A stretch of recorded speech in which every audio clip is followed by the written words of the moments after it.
Almost 2 years ago, we took one of the biggest risks in our life. Continue to watch and we'll share our journey, pros and cons. Hello everyone, thank you for clicking our channel. Today we will talk about pros and cons about living in Europe versus America. So as many of you probably know, we moved from Europe, specifically Denmark, to America 1 year and 6 months ago. And a lot of people actually ask us, hey, why did you move to US? Why did you go there? I mean, Europe is so amazing, Europe is good, Europe have everything, especially Americans. Say, why are you here? Europe is much better.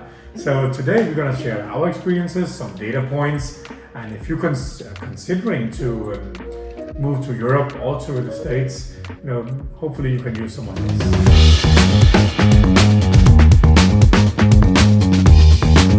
So, the American dream, people talk about the American dream, big buildings, nice cars, big roads, a lot of money, a lot of cash, a lot of business, that grind. And I must say, the experience I got there of the American dream is true. The American dream really, really exists. There's just one caveat, basically. You need to work hard. You need to grind. Nothing comes for you easy. Where in Europe, there's a little bit more equal opportunities for everyone, a little bit safer. And I would say, here, in terms of starting out a business, investing money, but when US, only the sky is the limit. You see immigrants, you see people from all over the world, poor people from the States. Everyone make a company from zero up to billions of dollars. Okay, let's forget the biggest ones. Let's just take the small ones. Normal person from Asia, have 10, 50, 100 businesses, small businesses doing well. It's so easy there because there's so many people, so much population. Going back to the American dream really, really exists, and you're kind of proud there. When you drive around, you live there and look around. I really made the American dream, right? It's funny to see because we always heard about the American dream, but true, it exists. What do you think? I'm totally agree. I love to be in San Francisco. Yeah, we enjoy our life there. I know Type is working very hard for us, but on the other side we are enjoying very much. Yeah. But there's also cons for living in America. It's the gun violation. In the beginning, when we moved there, I had many, thoughts in my mind about the gun violation, especially in the schools, because now our kids, they won't have had to go to the school, and I was very scared about that. You remember that? I was actually, so when we moved there 1 week after, I realized, okay, what is happening with my life? Which school are they going, and what will happen if I get any call from the office one day and they will tell me that there have been a gun shooter. Yeah, so in America, in 2023, just so far, there's 579 gun shootings, or mass shootings as they call them. And mass shooting definition is if more than 4 people are killed or injured as well. So imagine 579 in 2023 alone. That's a lot. So the chance of it coming to your area, your city, your state is very big actually.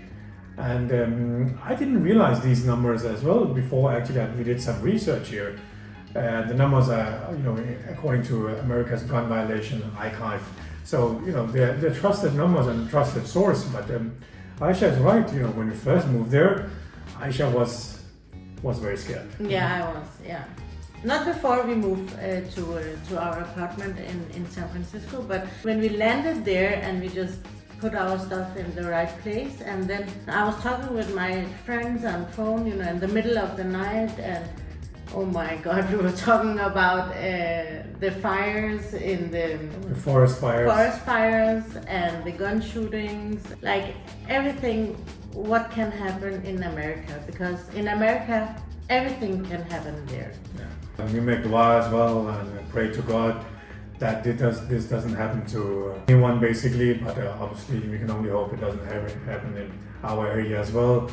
And we feel really sorry for the people that it happened to. In Texas, for example, we have some friends there, relatives, and where it happened really close to them.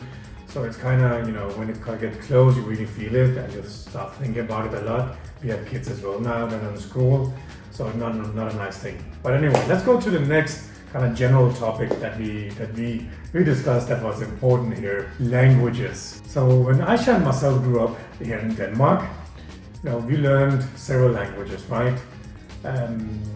So Aisha, you speak Danish, which is from Denmark. Yes. You speak Urdu from Pakistan, India. You speak English, right? I speak English now. Yeah. But the fourth language, what was that? You didn't have a fourth language in school? No. Oh, German. German, yeah.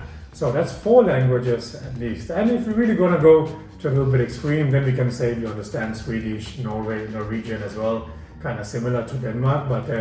But yeah, same with me, it's the same languages. And one funny thing I realized when I'm in the States, meeting people, and people ask, so how many languages do you speak? I said 4, 5, 6. And they're like, what? And then like in America, they speak just one language, right? That's American English. Obviously, some people have French or Spanish, but in majority, Americans, they speak just English. Europe, there's so many small countries, right? Where in America, it's one big country, obviously a lot of states. And what we realized in America is there's so many nationalities. So many you cannot really say people. Americans. You cannot really say Americans. What is American? I mean, American is American Asian as well, American Indian, American Pakistani, you name it, American Irish, American Dutch. African. They come from everywhere around the world, right? If you go back then, so yeah, but again, that was, I think, one very big difference for us as well. And another big difference that you really have to keep in mind if you come to Europe or you go to the States. The education system. First, let's just take the later education in universities, colleges in Europe, because we pay so high taxes here. Everything is free. Imagine you don't have to pay university and college fees. In America, it's anywhere from $8,000 up to $40,000 annually. Obviously, depends on if it's in-state, out-of-state, accommodation, there's several aspects there. Obviously, it's some thoughts that we have made as well here, where would we like our kids to go to further studies? Will it be in the States where we live now, or will it be in Europe because there's no charge? But when we come to that time, we'll look at it. But the things states have that Europe doesn't have, it's Harvard, Stanford, MIT. They have all these. It's a whole other experience, right? It's going to be experience for life. It's going to be some years they'll never forget, I think, in the States if they go to one of those universities. So that is definitely on our list as well to budget for and see if we can send our kids there, right? And the last general topic that we wanted to talk about before we jump into some more specific ones are the tipping culture. I think sometimes it's insane. I should say I tip too much. But look, 15% if it's okay, 20% if it's good, but if it's really good, it's 25%. So imagine you're having a dinner with yourself, your wife, or your family. Let's just say it's $200. 25% or 20 to 25% on $200. It's a lot of money. Kind of just make the bill, that much higher. That's one thing. I get it. They are not paid well. I understand we have to tip them. That's absolutely fine. One other thing that I don't understand is shops, takeaways, stuff like that. Yeah. Gas stations. I have this iPad here. I don't know, is ask you about tips. So, Aisha, she's so good. I'm just saying no tip. But why should I give tip if I'm taking some takeaway food? Yeah. I know they made the food, but they didn't give me any service. No, that's right. And I think it's like over the limit asking for it because it put people in a bad situation. You kind of feel awkward. I understand you tip extra when you get an extra service. Right, 100%. I agree. Yeah, but what about in the situation if you go to a nail salon? They expect that you are tipping. Or if not, they will ask you the next time you will come. Yeah. So nail salon, I guess it's a service someone provides you, so you have to tip. I think you have to. I tip my barber in the States. So one time I didn't tip my nail salon. So next time I went there, they were like, they were not recognizing me actually. You see, that's what they do. And if you don't give tip on a restaurant, I have heard they can like run after you or be angry with you. So all this is in the States. But in Europe, it's totally fine if you don't give tip. Yeah. You give tip if it's been exceptional. Like if it's been overstand, or you just round up. Let's say it was 88 Danish kroner, $88, whatever it was. Then you round it up to 90 or something. Something small like that. It's enough. People get happy here. But here in Denmark, you only tip in restaurants, right? Yeah. You don't tip at nail salon. You don't tip at a supermarket. No, or dry cleaning. Let us know in the comments as well what you think about these topics. Have you experienced them? Do you agree with us? Thank you. Continue to watch. Next topic we wanted to talk to you about is the food situation, the restaurants and everything, but moreover actually the health part of it. Healthcare, what it costs, how easy it is to get healthcare. When you say America is very broad, right? So much food out there. There's so much variety.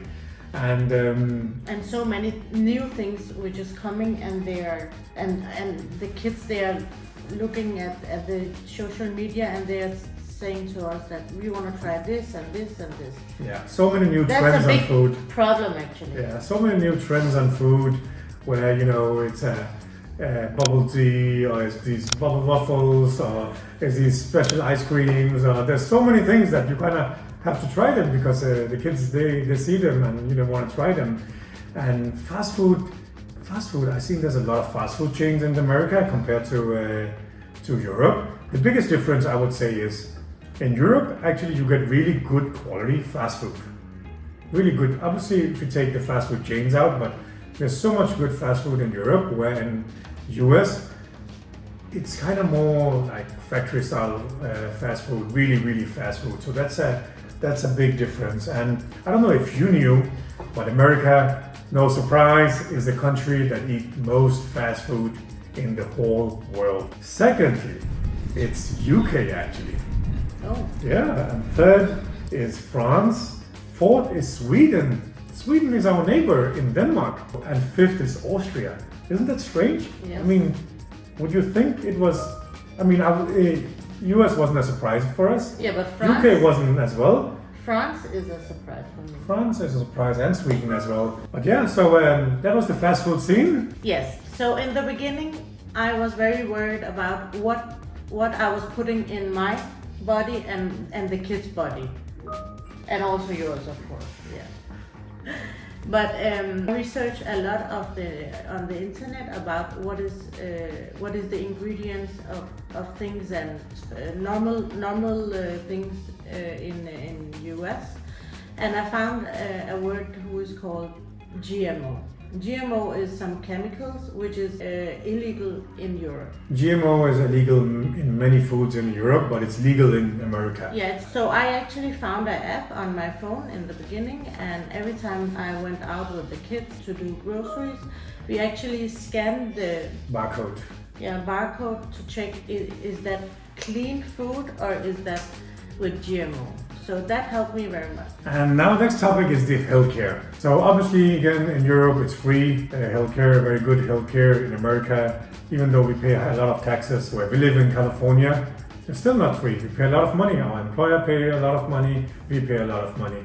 You have to do a copay. There's a limit. There's a threshold where you have to pay $1,000 up to $1,000, $2,000, $3,000 first before it gets free. And there's several. It's so challenging and complicated to figure out what it is, especially for us as we were new there. But the level of healthcare, maybe you can explain a little bit about that. I think the service is very good compared to here in Denmark. The healthcare service, like if I go to a family doctor, the first time I went to the family doctor in California, she checked me all around. Like she took a blood test on me, talked about a lot of things and my history, and she took a lot of time out for me. Like so here in Denmark, it's kind of different. When you have one problem, you can go there and talk about that problem, and you only have 10-15 minutes. Not even. You have 5 minutes maybe or something. Yeah, like that. But here you don't have to pay, and in US you have to pay First of all, you have to pay the copay, right? Yeah. So I think, what I've seen, I haven't been to the doctor even once myself since I moved to the States. Aisha been with the kids. It sounds like the level of service, level of care they give is much higher than in Europe. Yeah. But obviously it costs a lot of money. So that is kind of, I would say, our comparison. Yeah. Another topic I wanted to talk about is on the food and the healthcare was there's so many gourmet restaurants in Europe, which is actually very, very reasonable priced. And I did some research and also looked at our own bills because you guys know we like to eat out. And gourmet food is around 4 times as high costly as in Europe. So when we go out, I've seen it, when we go to nice restaurants in the States, it's very expensive. $200-300 minimum easily for the family of 4. Where here we could do it for $150, maybe $100 for nice gourmet food. So there's a big difference in the cost as well. I've seen in the States, fast food is very cheap, where here fast food in Europe, fast food is expensive. So there's kind of, different nuances and how you want to take that, basically. Yeah, and sometimes when I go out with the boys to have a lunch, last time I went out, I paid like $150 for one lunch in a good restaurant. You spend too much money, as you can see. No. Well, this was our little food and healthcare topic, so let's go to the next topic. So another topic we wanted to talk about is the groceries and the shopping. And in the beginning when we moved to the States, it was like a whole experience, right? When you go to find cereal or jam or butter, there's like 100 different types of the same thing. I mean, What are you gonna choose, right? I mean, it's so big, everything. There's so much variety. So on one hand, variety is very good, right? Yeah, variety is very good, and for us it was very like experiencing.